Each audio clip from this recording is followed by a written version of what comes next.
by paycheck to paycheck. Citizens for Citizens has seen an increase in phone volume and foot traffic as the first electric bills of the winter have come in. People thought they caught a break with the oil prices being low right now. Okay, so what they're saving in oil, now they're paying in an increased electric bill because you actually need your electricity to generate your heat. So the boiler is not going to turn on unless you have electric. But why the increase? Much of it has to do with the way we generate electricity in New England. John Howitt is a senior policy analyst at the National Consumer Law Center. We are increasingly reliant on natural gas for our electric generation mix. In the past, we had a broader mix of other fuels, other fossil fuels, as well as natural gas to supply electric generators. And now, with some of the big power plants going offline, a nuclear plant, a couple of oil and coal-fired generation plants, we are increasingly reliant on natural gas in the region. In the winter, demand for natural gas goes up, and supply is constrained.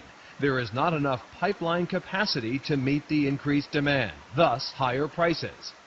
Last winter, National Grid charged customers about 16 cents per kilowatt hour. This winter, it will be 24 cents. Marcy Reed is president of National Grid in Massachusetts, the largest electric utility in the state. She says they buy electricity and pass it on to customers at the same rate. It's hard to explain to people that 70% of the bill I'm handing you isn't something I'm controlling. I'm buying some energy, I'm giving it to you at the same price. It's sad for me that people like to hate their utility. On the other hand, I understand why they do it. They open their bill, it says National Grid at the top, it's twice as much as it was last night, and they want to yell at somebody. Reed says the solution ultimately rests in the development of new infrastructure, specifically new natural gas pipelines into the region and new power transmission lines from the hydroelectric facilities in Canada. We have to have a grown-up conversation around infrastructure investment in New England. We have state lines that are close together. This is a regional approach, absolutely. We need to talk about, are we going to have pipelines? Yes, we need to. Are we going to have long-haul transmission to Canadian Hydro? Yes, we need to. And we can't keep talking about it. We just need to get on with it. She also advocates more renewable energy and energy efficiency to ease the overall demand.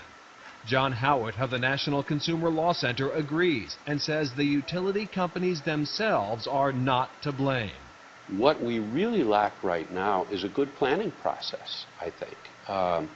We need to be able to put all the potential resources on the table, look at the cost of those resources, look at the environmental impact of all those resources, and find the optimal solution in both the short and the longer term. We haven't done a good job as an industry talking to our customers and educating our customers about their bills. What we try to talk to them about are applying energy efficiency measures, conserving what you use, advocating for infrastructure investment with your local congressman.